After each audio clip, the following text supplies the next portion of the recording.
నమస్తే, welcome back to Suman TV. Present మనతో పాటు ఉన్నారు అనలిస్ట్ మందరి కృష్ణారెడ్డి గారు. నమస్తే సార్. నమస్తే అమ్మ.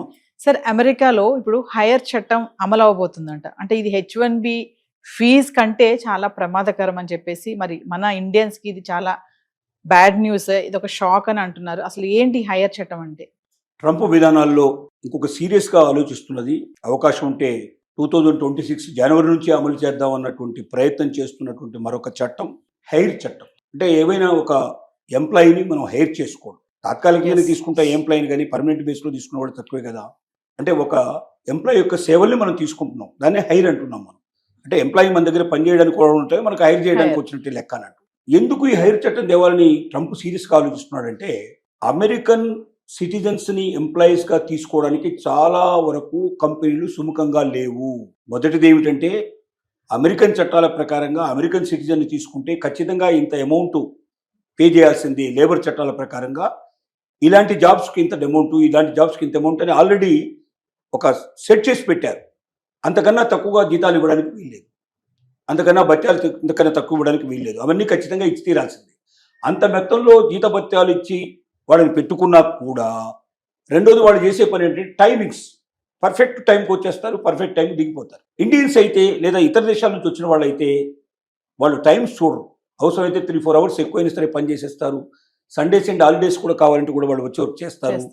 వాళ్ళు చాలా నమ్మకంగా ఉంటారు, చాలా ఒబీడియంట్గా ఉంటారు, తలబిరుసుగా ఉండరు, తలపొగురుగా ఉండరు. ఇవి అక్కడికి ఉన్న తేడాలు. అక్కడ ఒక 4th క్లాస్ ఎంప్లాయీ అయినా సరే, ఒక సర్వెంట్ మేడో సర్వెంట్ బాయ్ అయినా కూడా కారులో వస్తాడు, కారులో దిగుతాడు. అతనికి మనమే గుడ్ మార్నింగ్ చెప్పి లేదా అతన్ని వెల్కమ్ చెప్పి మన లోపలికి పిలవాలి. మనతో పాటుగా కూర్చోబెట్టుకొని, మన పక్కన కూర్చోబెట్టుకొని వానికి టీ కానీ భోజనం కానీ వాళ్ళకి ఏమైనా సరే సర్వ్ చేయాలి. వాళ్ళకి చాలా గౌరవంగా చూడాలి, గౌరవంగా సాగనంపాలి. ఇలాంటివన్నీ దీనికన్నా ఏంటంటే వలసవాదులు అయినట్టయితే, వలస నుంచి వచ్చిన వాళ్ళైతే, ఇతర దేశాల నుంచి వచ్చిన వాళ్ళైతే ఎప్పుడు ఒబీడియంట్గా ఉంటారు. వాళ్ళు ఎప్పుడు మనల్ని బాసలాగా చూస్తారు. వాళ్ళు ఎంత సమయమైనా వాళ్ళు మనకు పనిచేస్తారు. వాళ్ళ వల్ల మనకు చాలా కలిసి వస్తుంది. తక్కువ జీతంలో ఎక్కువ పని చేయగలిగేటువంటి అవకాశాలు వలసవాదుల నుంచి ఉంటాయి.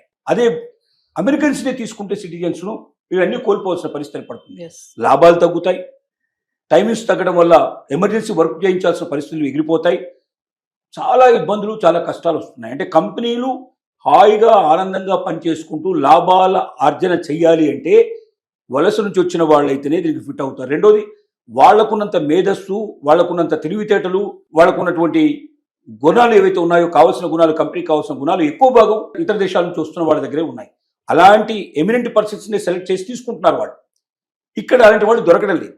అంటే దొరికిన వాళ్ళనే పెట్టుకోవాలి, 4-5 టైమ్స్ ఎక్కువ జీతాలు ఇవ్వాలి, ఒబీడియన్సీ ఉండదు, ఎక్కువ టైం పనిచేయరు. ఇలాంటివన్నీ సమస్యలు ఉన్నాయి. దీనివల్ల హెయిర్ సిస్టమ్ ఇప్పటిదాకా బాగా పనిచేస్తుంది. ఇప్పుడు హెయిర్ చట్టం కొత్తగా ఏం తీసుకురావాలని అనుకుంటున్నాడు ట్రంప్ అంటే, ఏ కంపెనీ అయినా ఇతర దేశం నుంచి ఒక ఎంప్లాయీని తీసుకోవాలి అంటే, అమెరికన్ సిటిజన్ కాకుండా తీసుకోవాలంటే అతనికి చెల్లించే జీతం ఎంత ఉంటుందో దాంట్లో 25% అమౌంట్ ఈక్వల్గా ట్యాక్స్ కట్టాలి. దాన్ని హెయిర్ చట్టం అని తీసుకొస్తున్నారు. అంటే H1B వీసా అయితే ఒక్కసారి $1,00,000 పిల్లించేస్తే వాడు ఎంతకాలం అయినా సరే వాడు పని చేసుకోవడానికి అవకాశం ఉంటుంది. ఇది అట్టా కాదు. ప్రతి నెల 25% అంటే అతని జీతం సపోజ్ ఒక 50 లక్షలు, ₹1,00,00,000 ఉందనుకుందాం పర్ మంత్.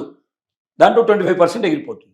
4 నెలలు అయ్యేసరికి $1,00,00,000 పే చేసినట్టే అవుతుంది.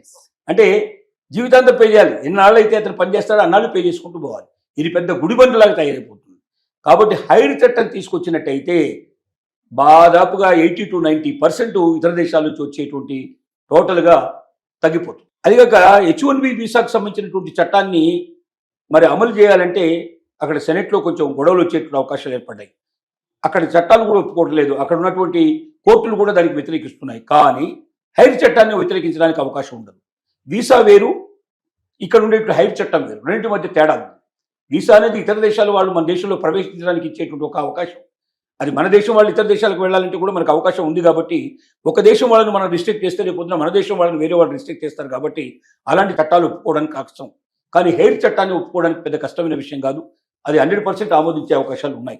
ఒకవేళ ఈ చట్టం అమలు పరిస్తే 90% ఆఫ్ ది అదర్ కంట్రీస్ నుంచి వచ్చి పనిచేసేటువంటి వలసలో వచ్చేటువంటి విధానంలో వచ్చిన వ్యక్తులు ఎవరుతున్నారో వాళ్ళు రావడం ఆగిపోతుంది.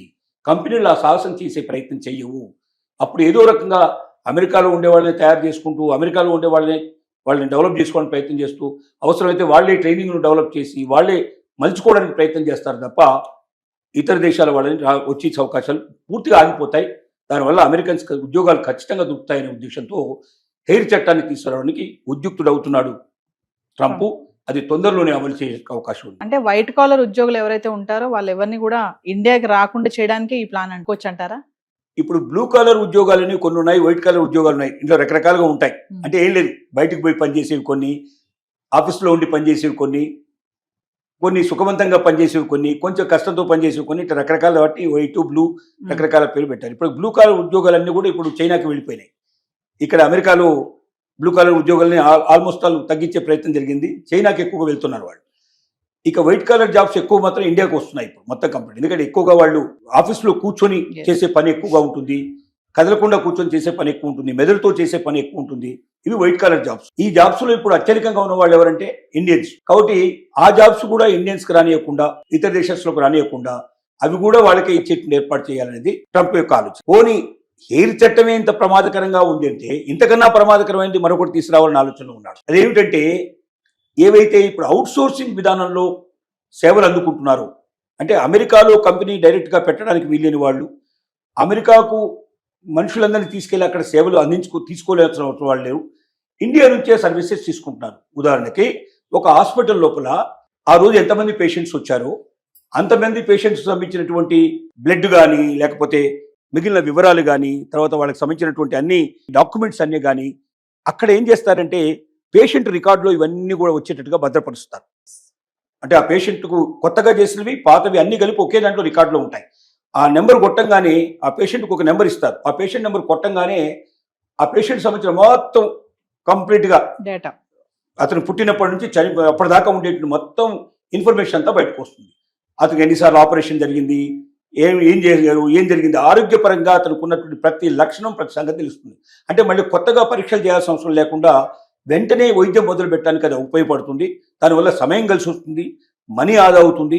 ఇంకటి చాలా మళ్ళీ చేయాలంటే చేసినవే చేసి ఖర్చు విపరీతంగా పెరుగుతుంది. ఇండియాలో లాగా కాదు, ఒక పరీక్షకి ఇండియా లోపల ఒక 10,000 రూపాయలు ఖర్చు అవుతుంది అనుకుంటే అక్కడ లక్షల్లో ఖర్చు అవుతుంది.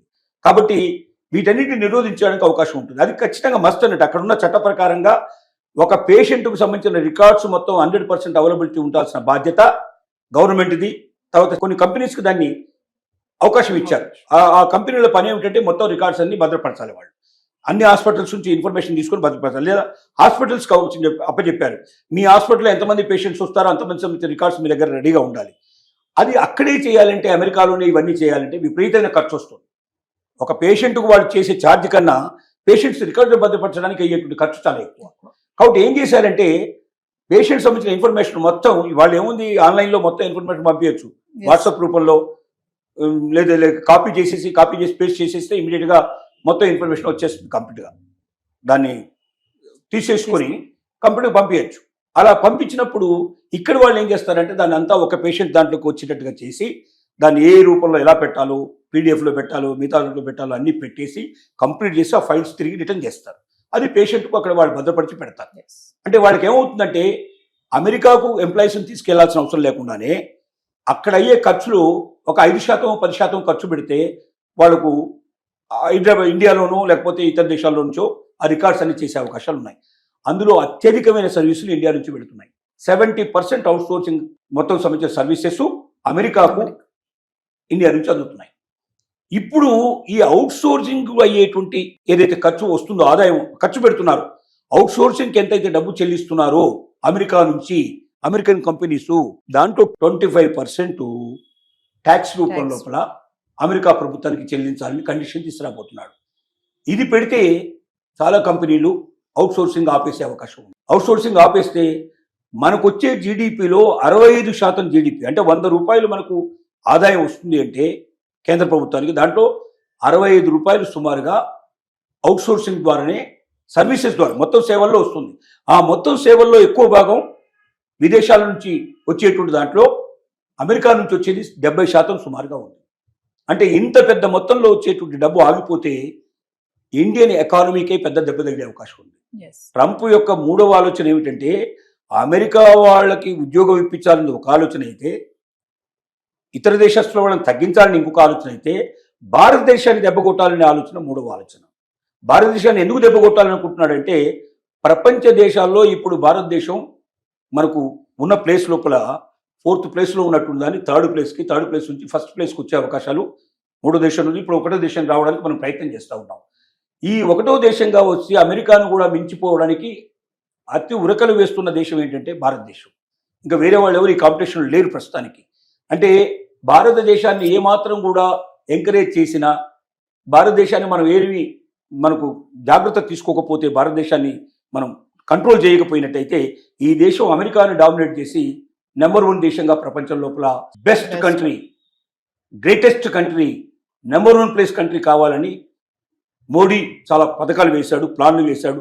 అందుకే లోకల్ ఫర్ వోకల్ అని, తర్వాత మనం పూర్తిగా వికసిత్ భారత్ అని రకరకాల తీసుకొచ్చి ఇక్కడే అన్ని వస్తువులు తయారు కావాలి. చైనాలో ఇవాళ అయితే చిన్న గుండు సూది నుంచి హెలికాప్టర్ దాకా అక్కడే తయారయ్యే అవకాశం ఉన్నాయో, ఇక్కడ కూడా అలాగే తయారు చేయాలని ఇతర దేశాల నుంచి దిగుమతి చేసుకోకుండా వాళ్ళకి ఏం కండిషన్ పెడుతున్నా అంటే, మా దేశంలో తయారు చేయండి,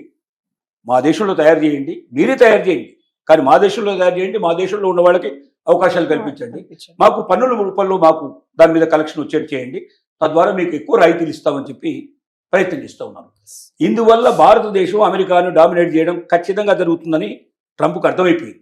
కాబట్టి దాని నుంచి ఎట్టి పరిస్థితుల్లో భారతదేశాన్ని రానివ్వకుండా ఒకవేళ తగ్గింపజేయగలిగితే అమెరికాకు ముప్పు ఉండదు, అమెరికా నెంబర్ 1 ప్లేస్లోనే ఉంటుందనేది ఇంకొక భావన. ఇవన్నీ దృష్టిలో పెట్టుకొని ఒకవైపున మనకు హెయిర్ ట్యాక్స్ అనేది ఒకటి వేయడానికి ప్రయత్నం చేస్తున్నాడు, రెండోది అవుట్సోర్సింగ్ ట్యాక్సెస్ అని రెండో వేయడానికి ప్రయత్నం చేస్తున్నాడు. ఈ రెండు అమలు అయితే భారతదేశం నుంచి ఒకటి అమెరికాకు వెళ్ళే వాళ్ళ సంఖ్య గణనీయంగా తగ్గిపోతుంది, రెండోది భారతదేశానికి వచ్చేటువంటి ఆదాయం గణనీయంగా తగ్గిపోతుంది. ఈ 2 రకాల ప్రమాదాలు అమెరికా భారతదేశానికి ఇప్పుడు పెట్టిన పరీక్ష. ఈ పరీక్షలోంచి ఇండియాలో ఎలా నెగ్గుతారన్నది మనకు తెలియదు. Thank you.